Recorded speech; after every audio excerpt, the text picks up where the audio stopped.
Good evening. I'd like to welcome everybody to our Comlink virtual meeting. Hopefully soon we'll be able to meet again at large, but we have what we think is a good program tonight, talking about traffic and talking about schools. And so I'd like to start off, as we always do, with our Pledge of Allegiance. So please follow me, put your hand over your heart, and we'll begin. I pledge allegiance to the flag of the United States of America and to the republic for which it stands, one nation under God, indivisible, with liberty and justice for all. Thank you. I'd like to go ahead and introduce our Comlink board. We start off with our president, Peter Katz. And of course, I'm Carl Benninger, the vice president. And we have George Collins, Leon Jacobs, Evangeline Kowalski, Terry McCall, and Irma Macia is part of our board. We also are very fortunate tonight to have Deputy Chief Esparza with us. And he'd like to say a few words now, and then we're going to have the sergeant go through the traffic part of our presentation. So Deputy Chief, it's all yours. All righty, sir. Thank you. Thank you for having me. I see a lot of familiar, friendly faces out there and a few new ones. My name is Enrique Esparza. In January 1 to be exact, Deputy Chief Paulson and I switched positions. For the last little over 2 years, I had been overseeing the Administration Bureau, and Deputy Chief Paulson was here in the Field Operations Bureau. We just switched positions. So you lost his brains, but I'm better looking. So that's the only thing that kind of evens things out. That's a little joke just to get the night going. But I hope some of you do remember me from back in the day when I was a sergeant and then traffic commander, coming to some of the meetings to help you all out. What will not change, I hope, is a very smooth transition is from Deputy Chief to myself. We have the same mindset. We work extremely well together. If there's any issues that come up that I'm not aware of, I run up to his office and ask him, and he's quick to call me back. And we have a lot of discussions. So community outreach, community engagement for us has always been huge. This year, even more so, you can imagine with things that have gone on in the previous years, we really need to make an even stronger presence in our community. So what you can expect from me is essentially anything you folks need. I'm not going to promise the world and tell you that we'll handle every problem, but you bring problems to us and we're going to do the very best we can to solve them. I've been doing this for a while, and I've been to a lot of the meetings, and this is a great way for us to reach out. So from my perspective, Margarita will provide you with all my contact information, please, Margarita, and I'm available 24/7. I may not be able to respond immediately to it, but I will get back to it as soon as possible. The only thing I ask of you folks is that you get the word out that we are engaged and we're here to help, and we want everyone to understand that we're a call away. Again, I don't want to promise the world. We do have priority issues that we deal with, and some folks don't always quite understand why it takes maybe 2 hours to get to a call while other things are going on in the city. But I'm always available to go to meetings, explain. If I'm not there, I have a couple of commanders tonight. You have expertise from the traffic sergeant here, well above what I can respond to. So he's going to answer any and all questions regarding traffic. And again, I'm from the Deputy Chief perspective. I oversee the entire Field Operations Bureau, which is essentially anyone in a police uniform that you see out there. With that, so far, I know I'm speaking pretty fast. I don't want to hold anything up, but what questions are there, if any, that you can ask of me right now? And I will always be available, but I will cut off here in a little bit to go to another meeting. But Sergeant Blake will stick around for any and all traffic questions. Is there anything that comes to mind right now that is outside of the traffic realm? George, go ahead. Yeah, I think I would ask on the street racing. Is it going to be a managed concept, or is it going to be we're going to put an end to it concept? So George, this is Margarita. I think what the Deputy Chief said, that he'll take any questions, but not on the traffic side, because we have the traffic sergeant later on the agenda. Okay. Let me then ask a question. In the past, when we're meeting in small groups, we were able to have a police officer come if if we had some questions. And will that be available to us again in the future? Yes, sir. Yes, sir. So I understand how this meeting is essentially the meeting of all the neighborhood associations. We're available to go to the independent ones. We can definitely show our faces here and answer any and all questions that we possibly can respond to. So we will always be available. That can be arranged through me. Margarita, if you can send them Commander Marty's information too. And you can CC the both of us. And between the two of us, we will make sure we get someone out there. A concept that we're trying to develop, we have a lot of young officers, and we're trying to get them more involved also. You know, they go out and handle calls for service and they're proactive, but they sometimes don't quite early on understand the concept that goes on here, meeting with our folks, meeting the community and understanding the true needs out there. So we're trying to get some young officers to go along with the sergeant or a commander and get a good feel for what goes on behind the scenes when they're not out, you know, chasing the bad guys. And this is vital to us here at the PD. So we're trying to really get everyone involved. Not to say that we won't send a commander or a sergeant, but you'll probably see some very young faces out there, and we're just trying to encourage them to get more involved also. If I can answer the street racing thing, I know it's going to be well beyond what I have to say, but everything we do is to end. We don't try to just put a Band-Aid on things. Again, we can't always be successful, but this is a serious issue, and we've put a lot of resources to it. So the sergeant's going to delve into that a lot more. But from my perspective, the intent is always to end problems and not just put the Band-Aid and move on. Thank you. Do we have any questions from the audience for Deputy Chief? Carl, can I actually go over how people can participate? Sure. I'm sorry, go ahead. Okay, everyone. So there are a couple of ways for you to participate during tonight's meeting. If you want to raise your hand and if you would like to speak to the organizers, or if you want to ask your question, you can do that. Or you can also ask your question in the Q&A box, which you will find either on the bottom of your screen, depending on if you're on a desktop or on a phone. If you are dialing in and only listening in on your phone, make sure to dial *9 if you would like to raise your hand and grab our attention, and dial *6 once we call on you if you would like to speak. So those are a couple of ways to participate. We also have Spanish interpretation available during this meeting. So in order to access that, press on the little globe and then press on the language, which is Spanish, in order to listen to this presentation in Spanish. Thank you. Thank you, Lisa. Okay, not seeing any. I want to thank the Deputy Chief for joining us. And I know you are a busy man with all the things going on, but thank you. I appreciate the time, and whenever I come out, I can also provide the Spanish. I'm pretty good at that. If there's anything, please don't hesitate to give us a call. We're here to serve, and we really want to move forward and grow the community outreach program. Thank you, Deputy Chief. I just wanted to add that, you know, we've been just as we have with other deputy chiefs before with Paulson, we're really collaborating with Deputy Chief Esparza, especially knowing that we're still in this pandemic.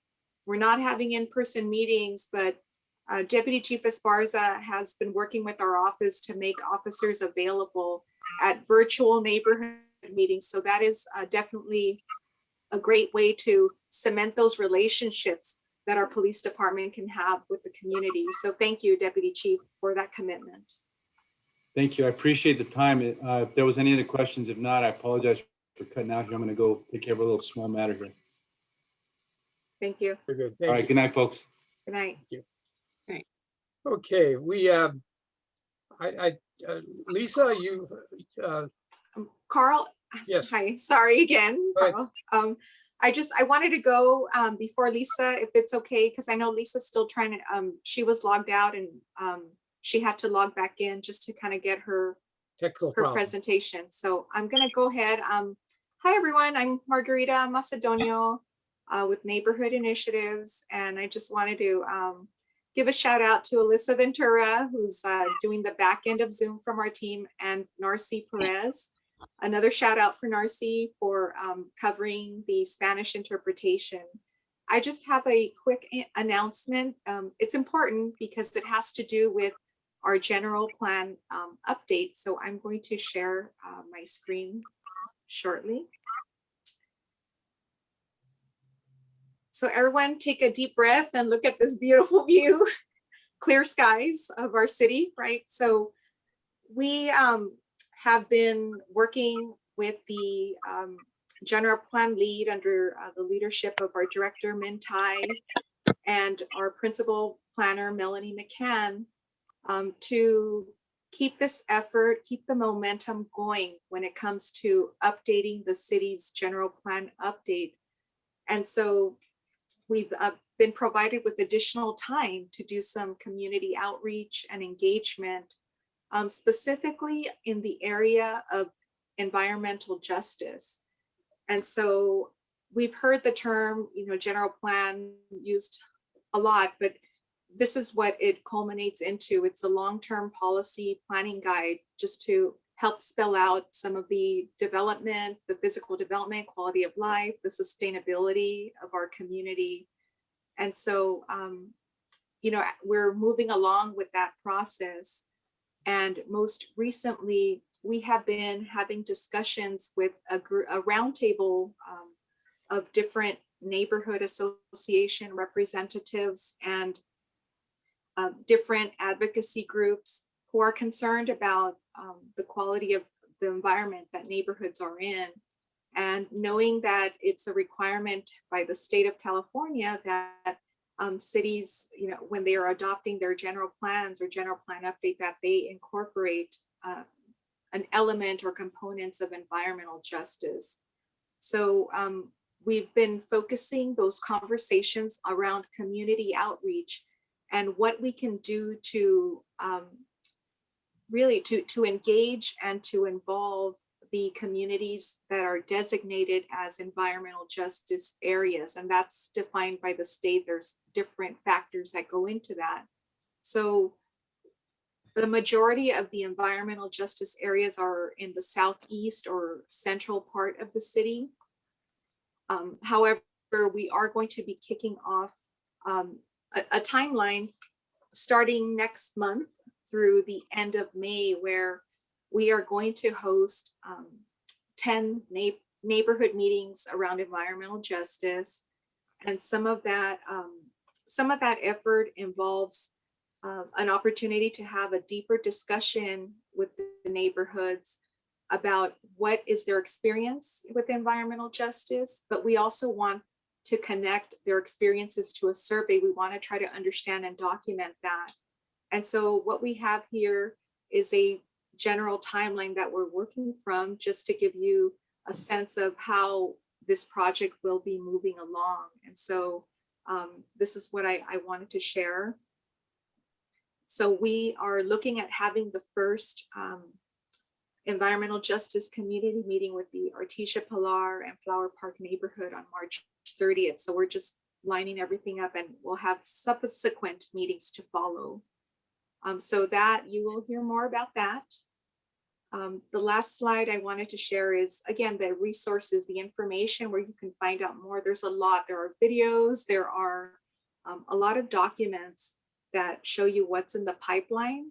And we also have our email address and the phone number if anybody wanted to connect. And so Neighborhood Initiatives is part of that team. And so we're working really closely, and yeah, it's a very exciting time right now.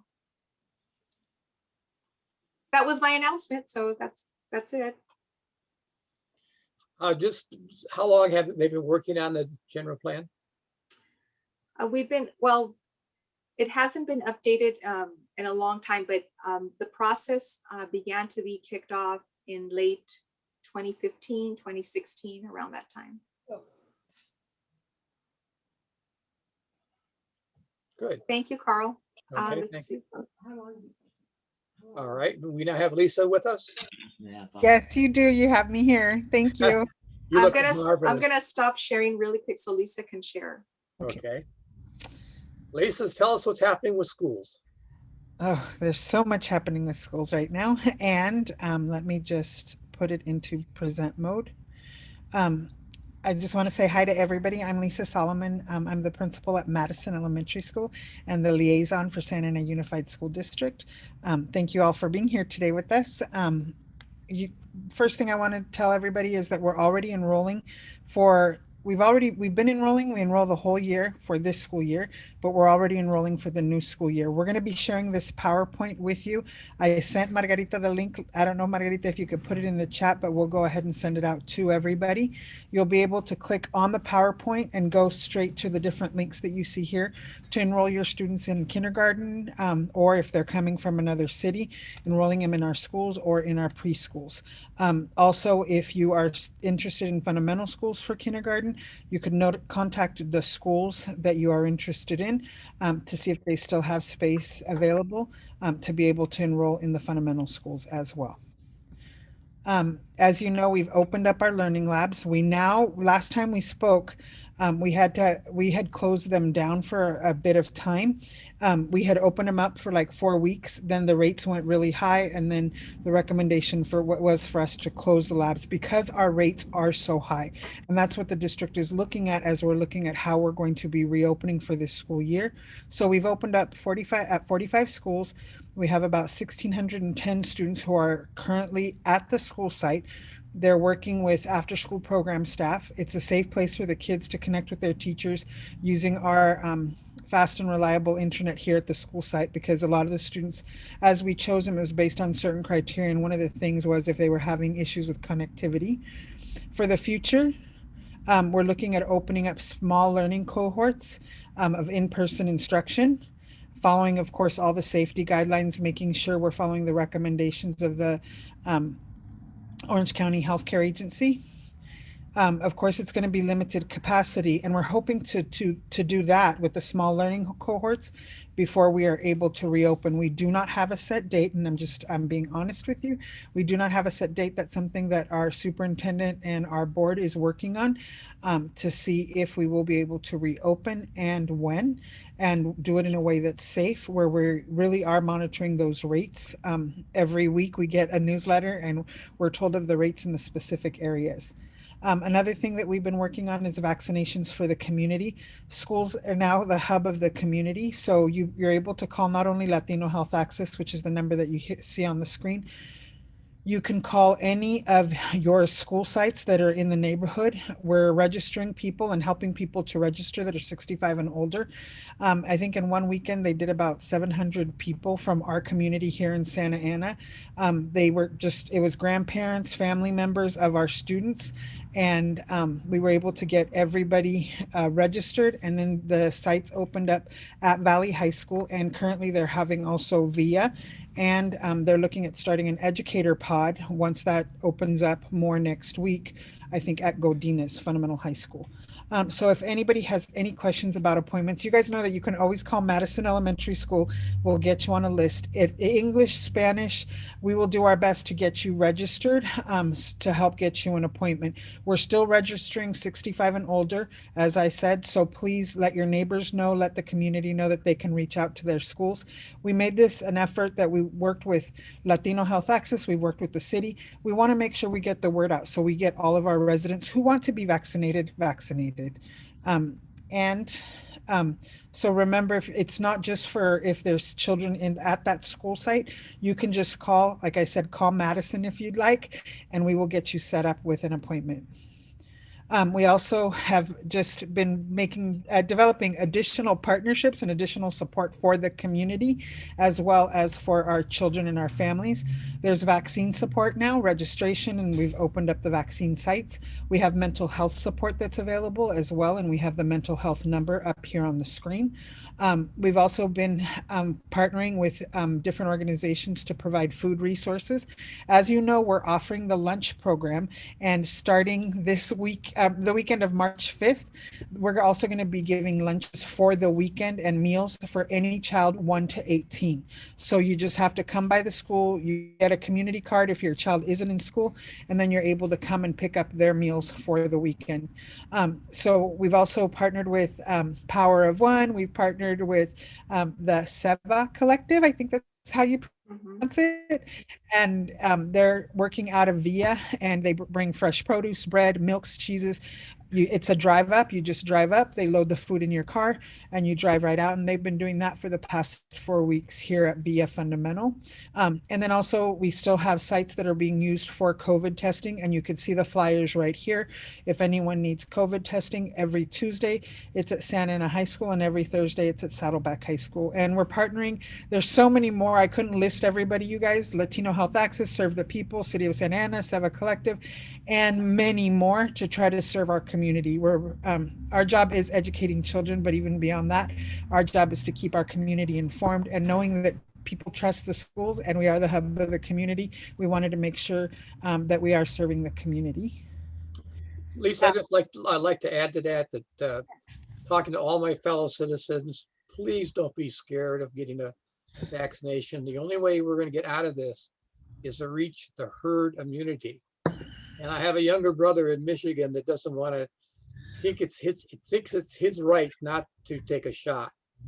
And so I'm very concerned about him. Of course, when he told me that, I said, you're right, Michael. You reserve the right to be stupid anytime that you want to be. But the main point is, please don't listen to all the hoo-hoos out there that says this is a way for ISIS to get names and numbers. It's none of that. And it's free. It's been developed by the government for everyone. And it's really in interest of everyone. It's in my interest and your interest that the way to finally get over this COVID virus is that we get immunized. And that's how we're going to take care of all the strains too, because if it cannot multiply itself, it won't change. And so please, please go get your shot. Don't be scared of it. Thank you. And please, just so you know, we've helped people with registering on Othina if they wanted to register, through that way. We've helped connect them to Latino Health Access. And like I said, of course, it's your choice to get the vaccine. And I can tell you, Carl, based on personal experience, anyone who follows me on Facebook, my 99-year-old grandmother already received both of them, and she had no problems whatsoever. But she says that they were built a lot tougher back in 1921. So, but just know we are available, and we don't want to make the reason that people don't get the vaccine that they don't have access to a computer, internet, or don't know how to fill out forms online, or it's a language issue. So please reach out to us. We wanted to let you know that Madison Park Neighborhood Association has been working really hard to keep the community informed. It's our neighborhood association, and we're partnering this time with Century High School. And we're working even with the National Institute of Health, doctors from UCI and UCLA. And we've been having these town hall meetings and question answer sessions. So we have 3 doctors coming this Thursday on March 4th. It's going to be all virtual, and they'll be there to answer questions. They're going to be talking about the effects of COVID-19 on children, where we are with the vaccines for children, and also they're going to answer any questions that people may have about the vaccine. So if anyone, like Carl said, is hesitant and you're kind of wondering what's going to happen to me, I want to know if this rumor is true that I heard out there. They're really good about helping us to dispel those myths. And then we're also going to be giving a school update as well. The Zoom link is right there, as is the password. So everyone in the community is welcome to join in. Bring your questions. The doctors are there to answer them. And we have Dr. Sara Lopez from UCLA, Dr. Erlinda Ulloa, who is from CHOC and UCI, and then Dr. Frank Zaldivar, who's part of pediatric research at UCI. And they will all be available, as well as other doctors from our community, to answer any of your questions. We also wanted to let you know that we just celebrated We Care Week. It's something that we started in Santa Ana to help with suicide prevention. The idea came from students and the voices of students. We were able to offer parent training on mental health issues and really get the message out about who to go to. The theme is We Care, Get Help, that if you're feeling depressed, if you're feeling lonely, please reach out. So we wanted to let everybody know that we do have support. We've given you some numbers right here where or you can call the National Suicide Hotline, crisis text line. We want to make sure that our entire community is informed. It's not just about children or families. As I said before, it's about keeping the entire community informed. If anyone is out there and just needs help, please make sure that you reach out to one of these phone numbers, and you can also reach out to the schools and we can help connect you. If there's a student or a family that you know that is really in need or in crisis, we have social workers, we have counselors, and we're providing that support. Part of this week, the message was to let our kids know that they can help others when they see parents who are suffering, when they see other people who are suffering, that they can also be there to help other people. As you know, we have student support services, which is a department that's dedicated to making sure that we're taking care of our families. And it's really now called support services because it's not just about student support, it's also about support for families as well. Along with We Care, we brought in Random Acts of Kindness Week that we wanted to make sure kids were still being nice to each other, that we're doing kind acts for others, because now more than ever, we need kindness in our lives. And once again, I can't say it enough. If anyone is in need of mental health support, please make sure that you reach out and get help. We have lots to offer here in Santa Ana Unified, and plus we will connect you with who you need to be connected with for support. So thank you. We wanted to let you know that, of course, we've continued our arts program, knowing how important it is to our community and here in Santa Ana especially. Today, right, well, as we just missed it, we were having Santa Ana Arts LitCon, and we know you're going to be missing that event. Students are going to be sharing out and speaking about hope, but the winners from the event are going to be presenting at Boca de Oro on March 5th, 6th, and 7th, and you can register right there. And we're going to be including the link in the PDF, so you can register as well. It's different events celebrating our students, celebrating language, literature, literacy, and part of this has to do with, part of Boca de Oro is this year they're reaching out to communities because they want to put lending libraries out in our communities. Let me jump to the next slide. Please contact Madeline Spencer, who is working on promoting literacy through these lending libraries. They're absolutely beautiful, and we need neighborhoods to tell us where they would like them placed. So please make sure that you reach out. It's a way that we can promote literacy here in our city. We also have our Santa Ana Unified Arts YouTube channel, and you can follow us on SAUSD Arts on Instagram, I think it is, and Facebook. And then I wanted to show you one of the arts lessons that our upper grade students, and I thought some people would enjoy it. It's an arts lesson that our music teachers have developed. There's a lesson per day for every day of the year. It's called Asynchronous Work. Students go online on their own and they learn these little music lessons. It's singing songs. It might be the alphabet song for kindergarten. This is one that's for 5th grade, and they were learning about Chuck Berry and kind of the history of rock and roll, which I thought was nice. So kids are reading while they're learning about music, while they're hearing music, they're still learning about instruments, all through these lessons that our wonderful music teachers have developed. And some good news in Santa Ana. Our Lori Tristan has been named OCDE Counselor of the Year. She is at MacArthur Fundamental, and for her outstanding work that she does in making sure that kids are successful in school and connecting not only with students but also with families. Also, MacArthur Fundamental was recognized for an outstanding school counseling program. The beautiful building that is next to Garfield Elementary School, it's their wellness center, has just received an award, the 2020 Santa Ana Historic Preservation Award. And if you have not gone to the Wellness Center, hopefully when we reopen, you'll be able to come out and see it, because it is absolutely beautiful and they've really restored the building well. And it's a wellness center, not just for the elementary school, but for the community. And of course, Santa Ana High School won, along with so many other schools, the Orange County Speech League. Orange County Championship was won by Santa Ana High School, but we had lots of schools that were very well represented and also won awards. We are now a nationally recognized speech program, speech and debate program here in Santa Ana, led by Sal Tinajero and the magnificent teachers from the various schools that have the speech and debate program. If you want weekly updates from our superintendent, please go to our website. And also you can see this is what the weekly update is. Every week our superintendent sends out an update that talks about what's going on in the district.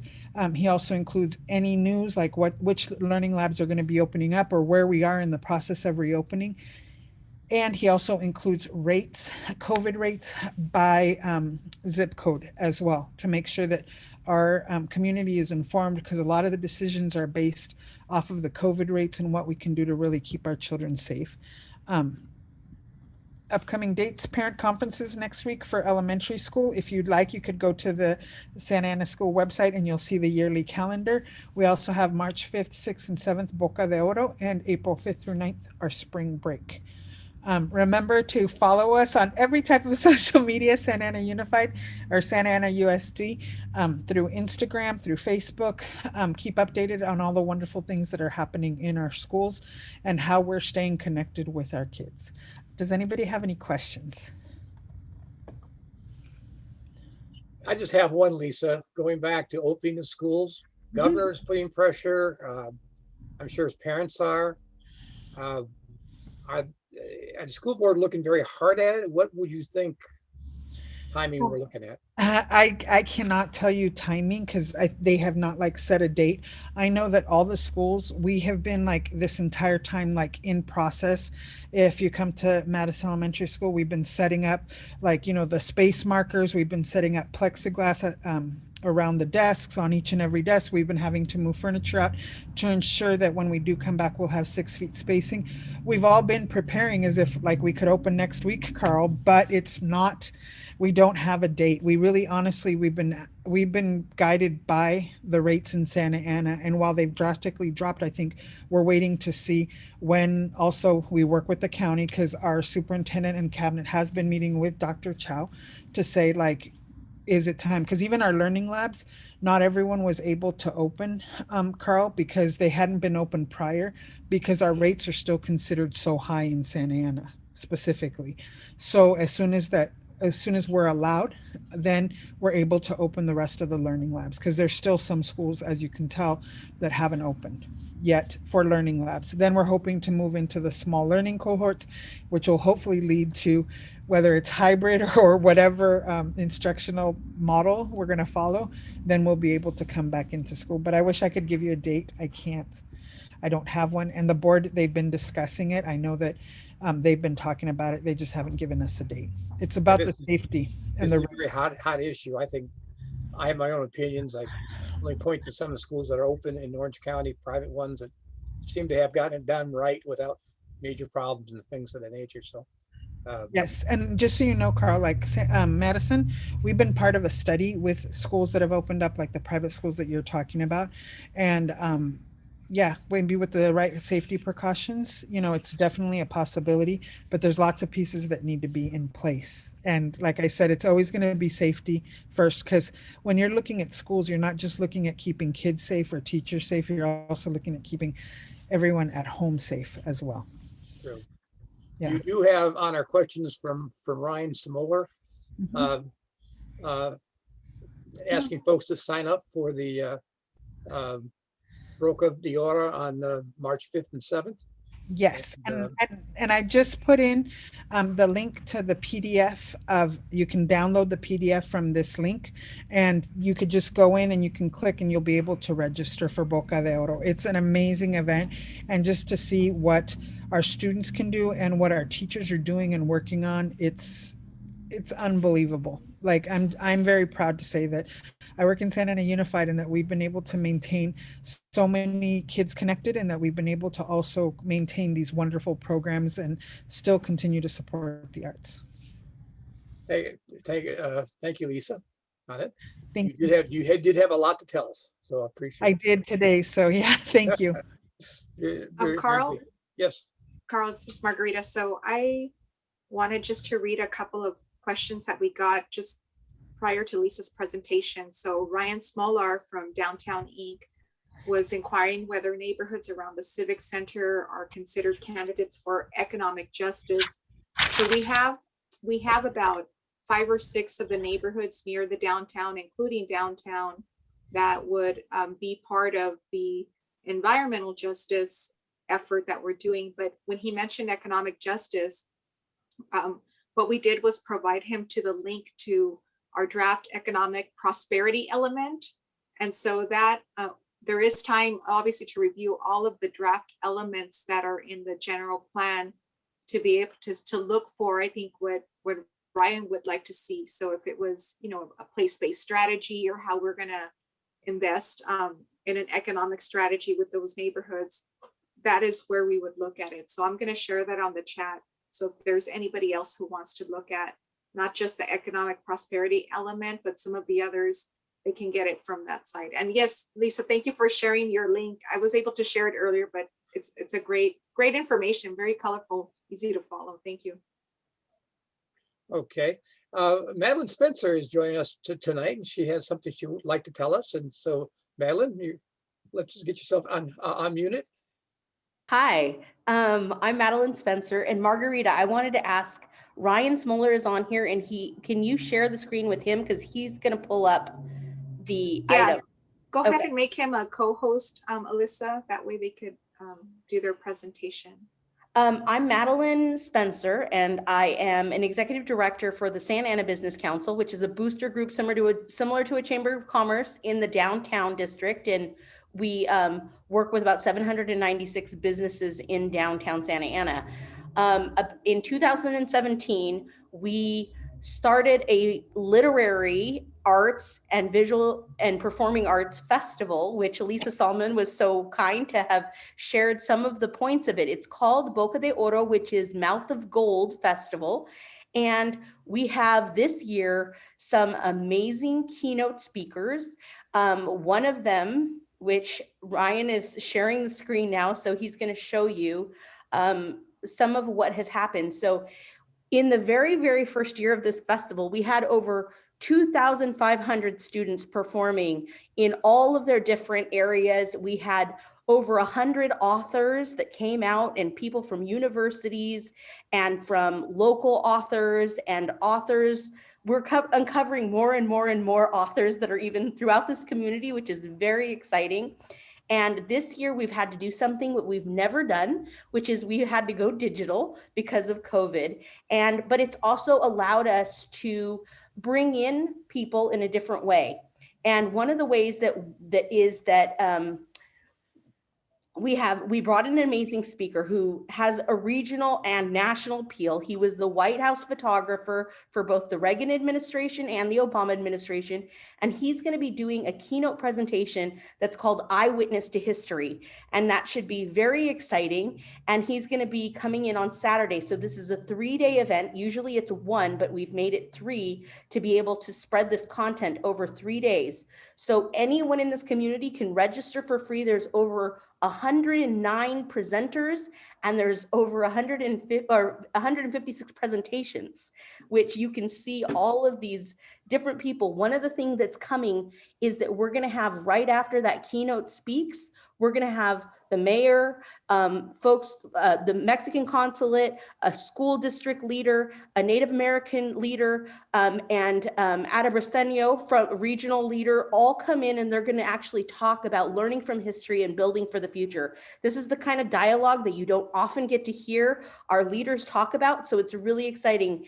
And one of the things that we've done in the past every year as well is we started a book fair, and folks from the Newport Library and everywhere have been wonderful in sharing books with us, but we are not able to do that because we can't gather in public spaces. So we decided, why don't we do something fun, and let's create lending libraries for all of our libraries in Santa Ana.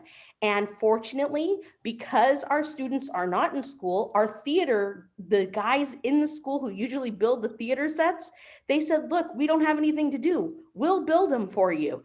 So what we did is we got these kids together. They came out and they built 64 lending libraries for every single neighborhood in our city. So far, we have half of our neighborhood signed up. So if any of you would like to establish one of these in your yard to share books, we have Makara Center for the Arts, which is going to bring at least 25 books to start off every library for you. And usually if you have old books in your house, these lending libraries are so you can share, and you're going to start seeing youth and adults and people just coming out and bringing their books and sharing their books. There's also very COVID-friendly ways to do this. And it'll be exciting because it allows our neighborhoods to become hubs of literacy. And it also helps us to get the message out that we're doing this amazing event that's already gotten a regional claim. It's going to be in the LA Times this Sunday in the paper. You'll be able to read about it. And we just would love to invite all of you to come.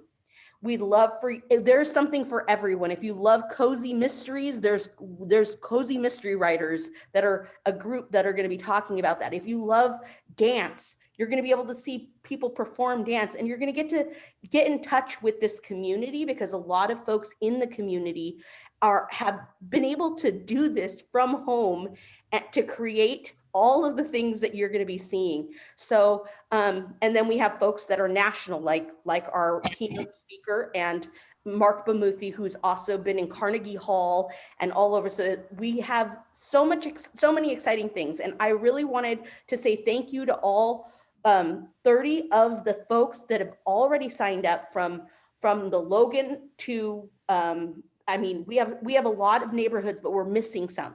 So we're missing about 30, we're missing half. And we'd like everyone to get involved. Ask people in your neighborhood if they're interested. And we can send out more information to let you know what are the 30 that are left. And this is an initiative for all the neighborhoods, and we're just really excited. So if you have any questions, we can drop the link in here for you to register, to go through, find stuff that you might be interested in, maybe on a Friday, Saturday, or Sunday, and come and check out what we're doing. And Madeline, I just have to say, I was just told to share a little bit because I wasn't going to steal your thunder, but I have to tell you, I've looked through the program and it's phenomenal. And to think, wow, this is coming out of our city, Santa Ana, and you can do it from the comfort and safety of your home. Thank you for all your hard work. Good. Marguerite, do we have that link for Madeline's? Well, maybe Ryan can post it soon if there's a direct link. If not, I'll just copy and paste. But we have another comment on the chat. Okay, so Ryan just posted the bocadeoro.org. And then Janelle Hardy from Henninger Park. This is for Madeline. Henninger Park would like to be signed up for a lending library, please. Okay, and what I'm gonna need, just so you all know, I will need, if you are gonna establish a library, I need a name, a contact like number, and your email address. And what's gonna happen is all the lending libraries will be at, like, for instance, Godinez High School, and which is near Central, like near the giant park. Is it Centennial Park? Yes. So what will happen is we're going to give select days, and you can come and you'll be able to pick up your 25 books and your lending library to establish in your yard. So we'll be sending that out to the list. So I need to have your contact info. And then these libraries also have we left them purposefully wood, so that in your neighborhood, you can decorate them, paint them, do what you want. And we're going to have a photographer go around to every neighborhood and take photographs of these lending libraries. And essentially it'll give us a blog that will end up helping us to start to understand a little more about our neighborhoods, because it's something that you don't have a central portal where we can actually look and be like, hey, this is like the Henninger neighborhood. This is the, and this is a chance for us to start almost having a communication so that everybody can see what's so special about all of you guys' neighborhoods. And Janelle, that was just posted. So it includes Madeline's email. Thank you, Madeline. Thank you. And thank you, Ryan. Carl? Thank you. Very interesting presentation. Now, getting to the main part of our meeting, the sergeant, I'd like to turn it over to him to talk about traffic in the city, and just remind everybody, if you have questions, as they explained earlier, just raise your hand or press #9 on your phone, and we'll go from there. Sergeant, it's all yours. Thank you. Good evening, everyone. I see some familiar faces. For those of you that don't know me, my name is Kanan Blake. I'm the traffic sergeant here at the department, along with the mounted sergeant with our mounted unit. I'm here basically for whatever questions you guys may have. I'll do my best to go ahead and answer them as best as I can. Wanted to echo what Deputy Chief Esparza said, that our doors are always open. The department as a whole, as far as helping the community, so whatever issues and challenges that may come about, we'll definitely do our best to address them. I did want to bring up a quick point. I heard Lisa talking about the food banks. If you're not aware, Traffic has been handling food banks every Saturday since the ending part of last year, maybe October, November. We have the one now from Power One down at Calvary Chapel. I'm in charge of the one. It was at Warner Greenville at the Sikh Center. That has just moved over to the Santa Ana School Police's lot there off of about 1600 East Chestnut. So those have been going real well. The turnout has been awesome to give back to the community. I know the Sikh Center has just got back to me yesterday that they got approval to use that lot until the first week of April. So they have been 100% in it, and they'll keep doing it as long as they're permitted to do it by the city. So that's been awesome for the families in and around that particular area and the city as a whole. I'll answer any questions that you may have. I know street racers probably at the top of the list. I guess a little bit about the street racing program. Right now, we're working every Friday and Saturday. It's coming out as a task force, but really it's not a task force. It's just a collaborative effort between the various cities in Orange County. It started off with Santa Ana and Irvine. And right now it's up to, I believe, Santa Ana. Usually on a Friday and Saturday, we'll have Santa Ana, Irvine, Garden Grove, Costa Mesa, Seal Beach, Huntington Beach.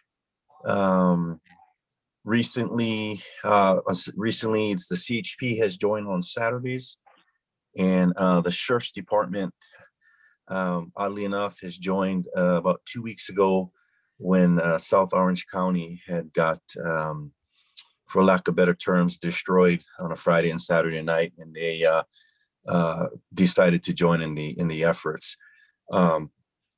Obviously, the cities that join, we participate if there's an issue in Garden Grove, if there's an issue in Irvine, we'll split up the teams and go to the various cities.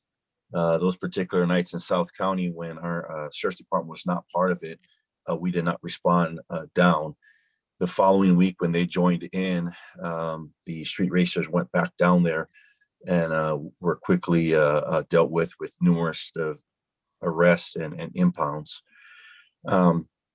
Just a little background, we put it out there, street racers as a whole, they fall into roughly 3 typical groups. The first group's Park and Chill. They're usually your group that they'll park over there, Bristol 17th, Smart Final, 100, 150 cars, and they'll hang out for the most part. We usually let them be for a bit, and after a while, we'll move in, and as they leave, we'll do enforcement. The bigger problems have been your other group is the street takeovers or intersection takeovers. What they do is they go up there and they pretty much block the whole intersections with both their vehicles and their body themselves. Cars will go in, do their minute or two of donuts, exit, and the next group will come in. And in your last group are the street racers. A couple weeks ago, we had a few on the freeway. We usually have the street racers down in the area of Harvard and Yale in the industrial areas there. So that's usually a breakdown of the 3 groups there. Again, we're doing enforcement every Friday and Saturday right now. One of the gentlemen that works for me and myself just finished completing the Office of Traffic Safety grant, and we asked for a decent amount of money for collaborative funds for the street racer enforcement. So we're hoping we get that. That would at least alleviate some of our traffic budget. However, we don't find out the answer and the amount until probably June or July.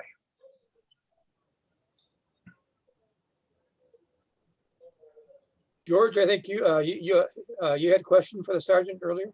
Yes, actually a couple of questions. Good evening, Sergeant. Thank you for being here.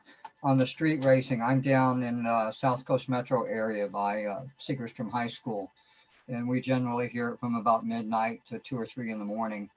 And I think the key word is hear it, because we can hear the engines racing. Is Santa Ana going to do anything for a noise enforcement when they get these cars? Or can we do a noise enforcement prior to them racing? I have a 400 horsepower car that is actually quiet, but I could put some pipes on it and blow out windows. Is there going to be a noise enforcement to get these before they're racing? So there is a vehicle code section that the decibel reading, and I don't know the exact number at this point, for the noise level for vehicles. Usually that's been enforced a lot on motorcycles, Harley Davidsons, and so forth, but that can enforced on vehicles also. Our usual strategy, I guess, if you want to say, for the enforcement is we rely heavily on the Sheriff's Department helicopter. A lot of times enforcement was done back in the past years was the cars are there, they're blocking an intersection, we all swoop in and everybody leaves and there's no enforcement. So if you're looking at it from a street racer point of view, it's, hey, I can do this every weekend because they're just going to scare us away, and there's no punitive criminal type of liability on our end as far as street racers. So we tend to let them do their thing in the intersection for a bit. The helicopter will get video of that, get a license plate if you can, description of the car. Once that car exits the, they call it the pit. Once the car exits the pit, as it drives away, we'll do a car stop away from the pit for officer safety reasons also. And then the rest of the team will move in and shut down that pit. The city has been working with us on enforcement. So we're soon going to be able to get enforce the spectators that are there watching. A lot of the street racing, the cars will get impounded, usually for 30 days. So that hits them in the pocket. As far as the noise, it's possible. But obviously we would have to see the vehicle at that point. We would have to hear it to do that enforcement.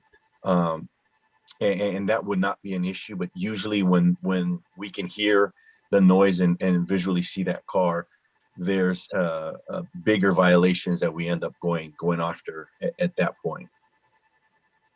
Also, the follow-up question is, I had talked with Captain Stephen Horner from OCFA, and we were doing some working together a little on some of the hit and runs and how to manage that. Do you have any indication of what can be done or what's being done on the vehicle versus pedestrian hit and runs? Just a quick comment would be appreciated. Sure. And actually, within traffic, my main assignment is the collision investigation unit. So we're the unit that goes out there and handles the vehicle versus pedestrian fatals and all the fatal traffic collisions. The hit and runs, we are very aggressive as far as the hit and runs and following up on that and getting as much information as we possibly can. The other aspect of that, a lot of times the original, I guess, violation in those incidents are the pedestrians jaywalking, stepping out in the street. So if that particular party, meaning the driver, would just stay back, there's no liability or issues with the driver at that point because the pedestrian was the cause of the collision. So on that end, we've been doing with that grant I was talking about earlier from the Office of Traffic Safety. We have money for pedestrian and bicyclist enforcement. So we go out 2 to 3 times a month and conduct heavy pedestrian enforcement, such as jaywalking, bicycle enforcement from no bike lights, especially at night, riding in the wrong direction. And on the other end, we will do enforcement on the drivers who are not, yielding to the pedestrians that are, using the crosswalk and so forth. Thank you very much. You answered the third question of the cyclists, because I'm seeing so many without lights, dressed in dark clothes, and they're there. And if you don't swerve, you hit them. I mean, it's just right there in front of you. So I didn't know what was being done with that. Thank you so much, sir. You're very welcome. We do have a question online. Alicia, do you want to read it for us? Yeah. Hardy? So Janelle has a question. Is it a code violation for minors riding gas motor, small quads, and small dirt bikes on street and sidewalks? Are helmets required by law? And is there an age requirement? Is a license required? Is there a speed limit required? So those particular, that's one of those tricky questions, because those particular bikes, depending on the CC, the size of the bike, some shouldn't be on the street. Well, I'll take that back. None should be on the street at that point. As far as enforcement, some of those with the particular CCs of the engine, it can be enforceable. As far as helmets, anyone under 18 is required to wear a helmet.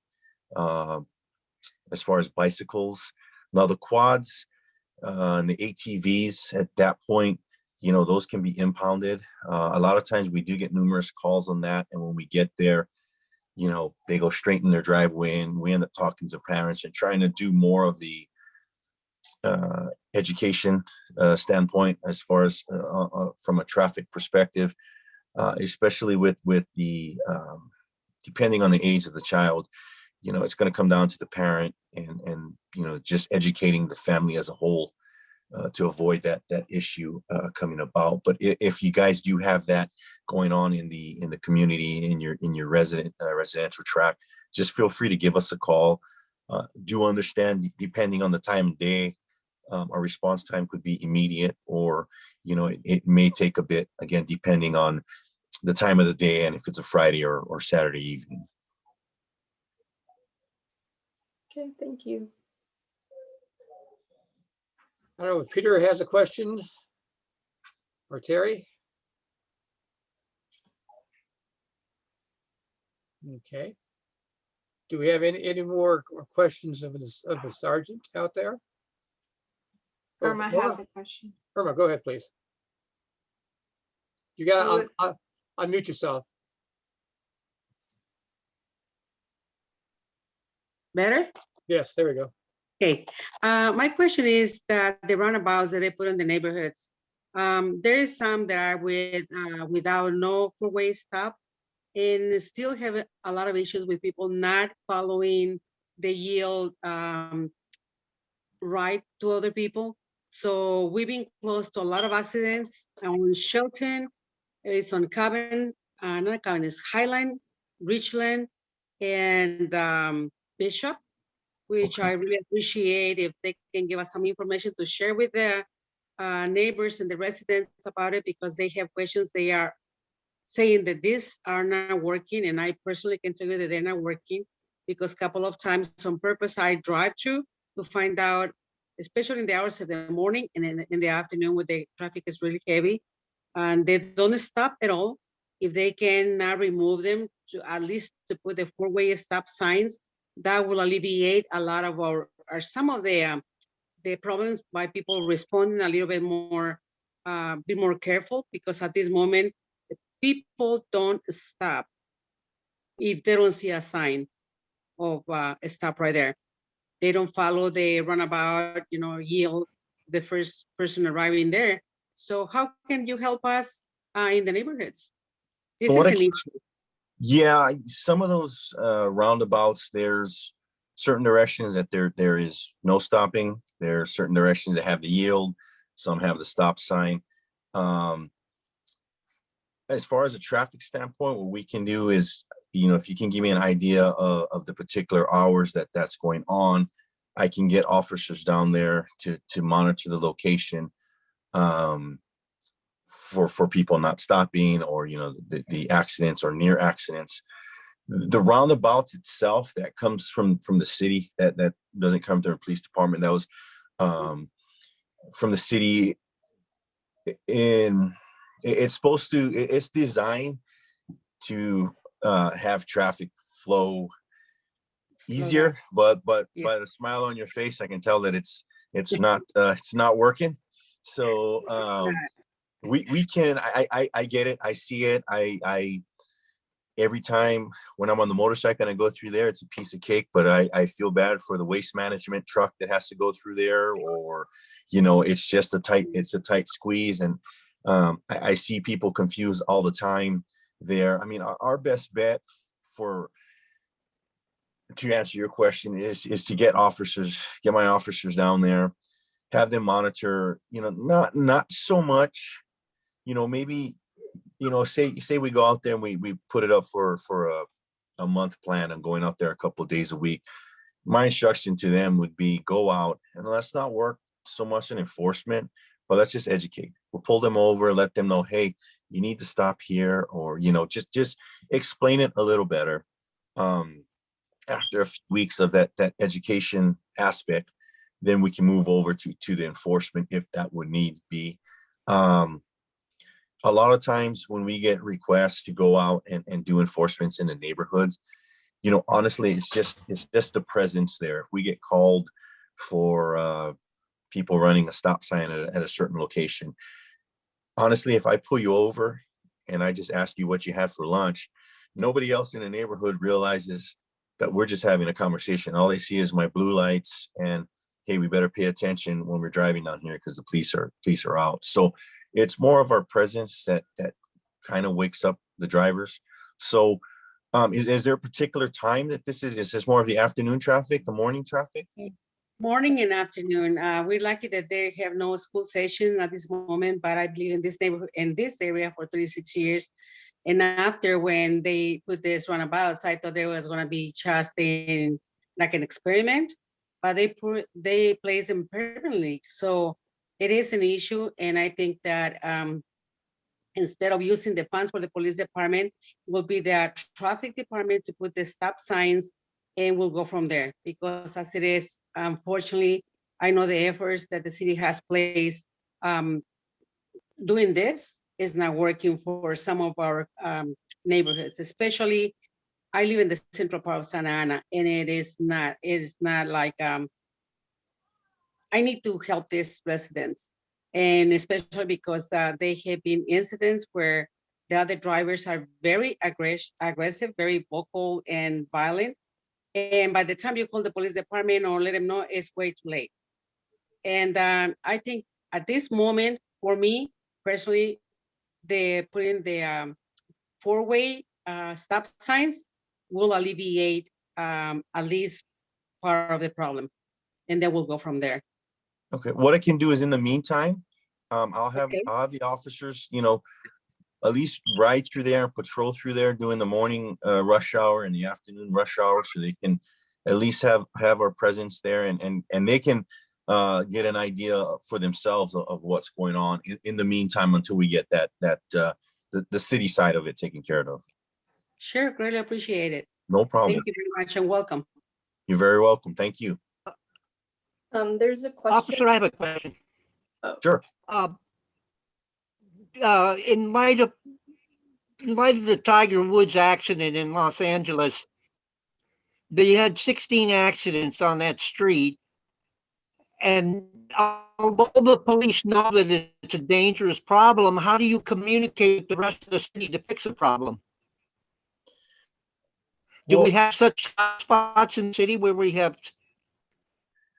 Some of the hot spots, accidents, you know, on a constant basis, that's correct? some of the hot spots in the city that we have, I mean, one year, a certain intersection, like I'll give you an example, intersection a few years back was Rate and Segerstrom was a problematic area because of the way the intersection is designed there. It's kind of a blind intersection as you come through. You don't really have a, if you're coming, let's say southbound on Rate, you don't really have a clear vision east and west coming down. So that was a problem intersection. It was just a lot of enforcement at that point. What we usually try to do is we find the intersections that maybe leading in traffic collisions, and we go down there and you know, we do a little bit of research. What were the common denominators in the collisions? Was it speed? Was it red light violations, stop sign violations? And then we concentrate our efforts on that particular enforcement. But like I said earlier, just because it's a speed issue or a red light issue, just our presence there tends to, you know, assist with alleviating the problem. As far as any particular roadway that may be an issue, I'm not aware of any at that point. However, you got to take into account that a lot of these on the news, you know, is if you think about all these major accidents that you've seen on the news, the news will usually go to that first neighbor there, and 9 out of 10 times that neighbor will say that's the most dangerous intersection or dangerous street in the world. Now, does the facts back that? Sometimes it does. However, a lot of times, especially in the Tiger Woods incident, you know, I would assume it's getting a little more glorified because of who the involved party is. Not to take away that there are probably a lot of speeders, especially when it's a downhill, like where that collision occurred. But as far as your original part of the question, as far as the city, it varies. When one intersection can be this year and another intersection next. Thank you. So we did have a couple of questions from Janelle Hardy. Irma, they were towards you. She wants to know what were the cross streets for the roundabouts? You mentioned Highland, Richland, and Bishop and Henninger Park, or It will be on Shelton, north of McFadden. That will be Richland and Bishop on Shelton Street. And the other one is on Baker and Bishop. Okay. Perfect. Thank you. Thank you. I have a question, Sergeant. Through the efforts that Santa Ana PD has made to cut down the street racing, do you think you've had an impact? Yes, actually. So last week, Friday and Saturday was the first weekend, I would say in 6-7 months, maybe more, that they didn't step foot in Orange County. That was, again, the first Friday and Saturday. I would say the first week that they did not step foot in the county. A lot of our intel comes off of their Instagram and their social media pages. So they talk a lot, and Santa Ana, they know Santa Ana is, as they call it, hot. So they're trying to stay out of Santa Ana. Oddly enough, they go to Anaheim right now because Anaheim is not part of the team here. So they as dumb as a hobby they do, they're smart as far as knowing where they can go and get away with it. But on the other hand, they have big egos, so they will show up in the city and test us. And fortunate for us, we come back and we show more force than what they're giving, and meaning citations, arrests. You know, their cars getting impounded. you know, if that car stays there for 30 days, there, you know, you're talking, you know, $1,500 worth of fines. Even if some way they get an attorney and somehow they get the car out in a couple days, you know, they're still paying the city a few $100s and then the tow company. So it is, we are having good results with that. However, the caveat to that is, like with any other problem, is we need to stay on top of it. If we lay up a weekend or two, you know, the problem will come right back. So it's just something that we need to stay on.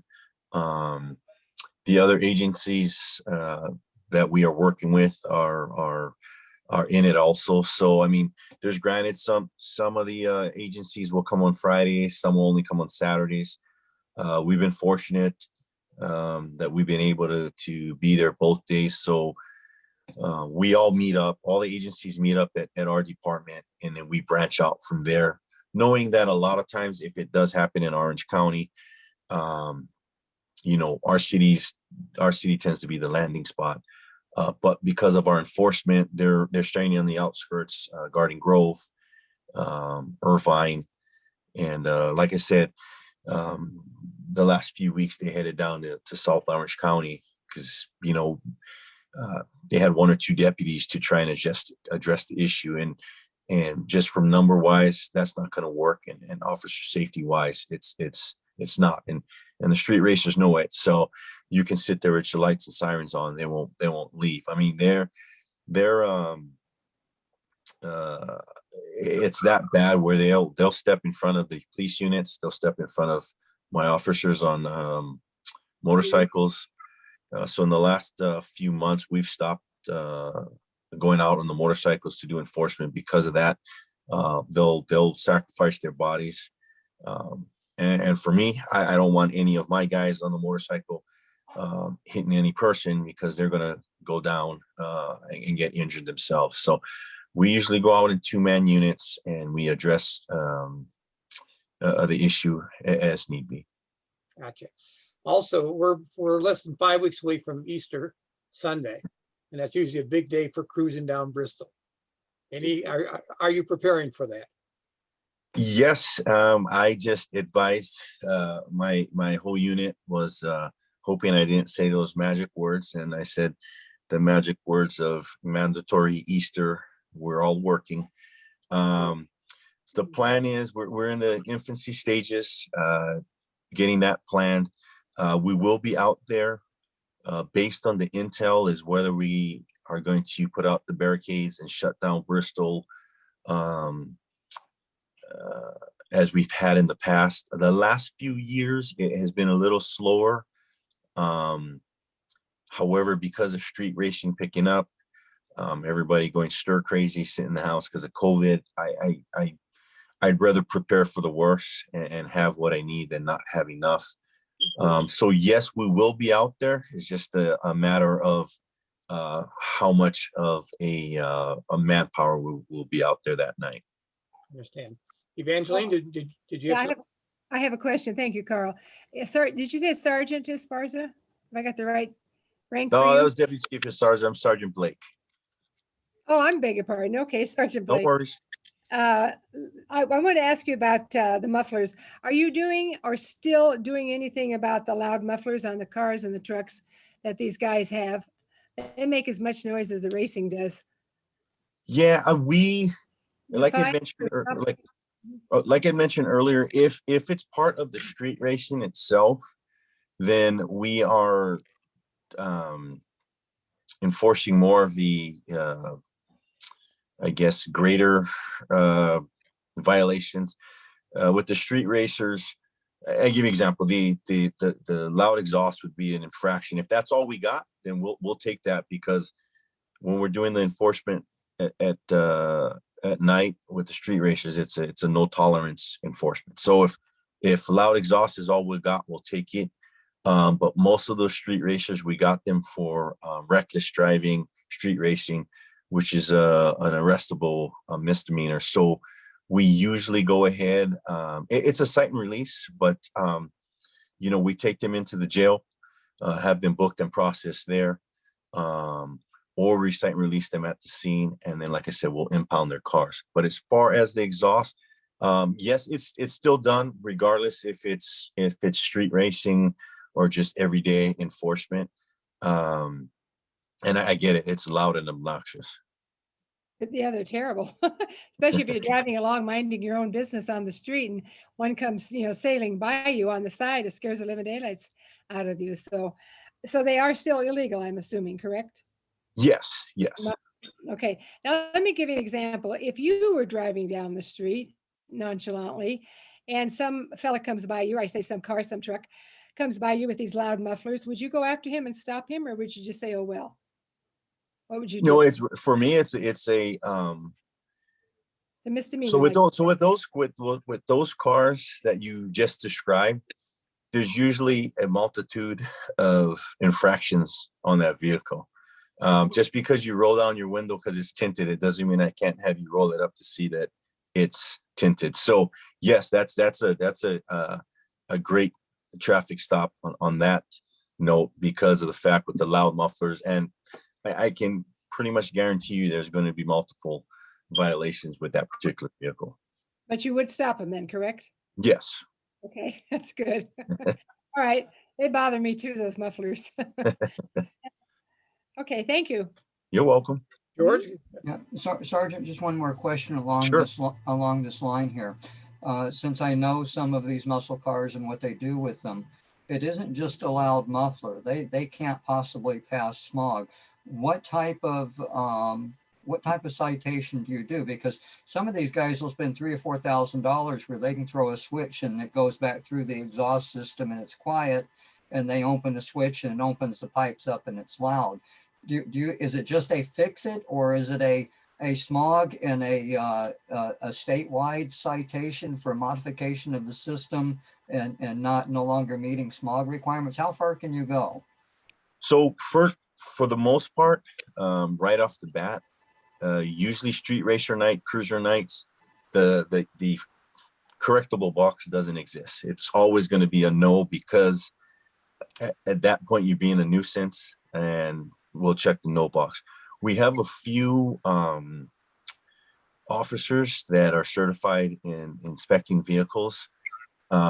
So basically they'll go ahead, go through the vehicle, or they provide us with stickers that we can put on the citation that particular vehicle needs to get inspected by a court referee.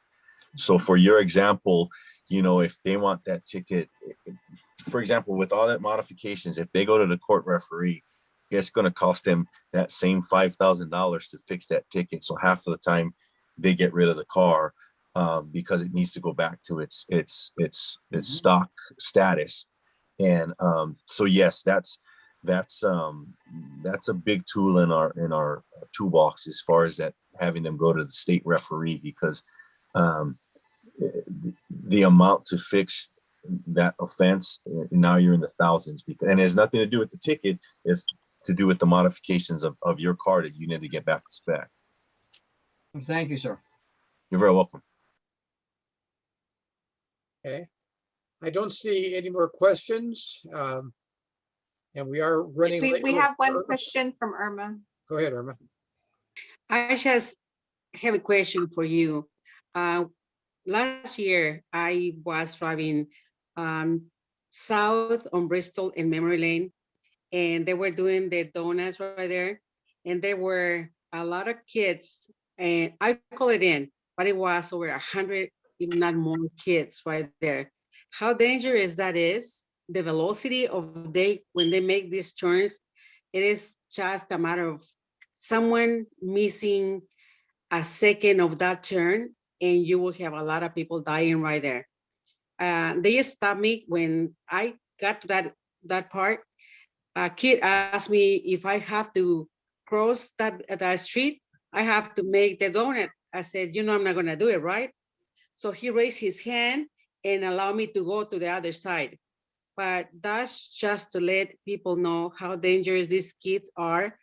If you are not old as me, they will make you or do something to you. And it is frightening. It was like about 11:45 at night. I called it in as soon as I crossed Memory Lane going south on Bristol, but it's scary.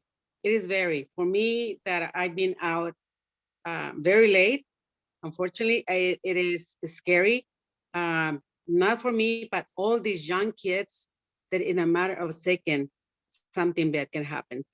And I really want to thank you for the efforts that you're making, because I live right here on the south of between Edinger and McFadden. And that is where we start having, you know, the parade, I'm gonna say. And thank you, just be safe. Thank you very much. I appreciate it. And whatever you need, just call it into us and we'll gladly get out there and help. Will, sir. Thank you. Very good. Sergeant, I want to thank you for your time. I think we've had some good discussions, so we very much appreciate your efforts and appreciate you coming here to Comlink tonight. Thank you. No problem. You guys have a great evening and thank you very much. Thank you. You too. Bye-bye. Bye-bye. Before we sign off, I just want to remind everybody that March 25th will be our next meeting. It's a Thursday, last Thursday in March, and we hope to see you back. And also ask you to please get your shots and please keep wearing a mask. It does work. So with that, I'm just going to sign off. Carl, I want to say one more thing to Margarita. Monday is the 1st. Are we scheduling a board meeting? Yes, your board meeting is on Monday at 2 p.m. Thank you, Peter. I'm sorry, 2 p.m.? 2 p.m. Yes. Okay. Very good. All With that, right. Go ahead, Carl. I'm just Close it gonna out. I'm just going to say good night and stay safe. We'll see you next month. Marguerite, do you have anything to add? No, just wanted to add that the topic for next month's meeting on March 25th is the city budget. So that is going to be an important one, and we hope that you all come back, because this is the opportunity to share your priorities as where the city could be allocating more resources to. That's all. Thank you. With that, good night all. Thank you. Good night. Good night. everyone. Night. Good night, everybody.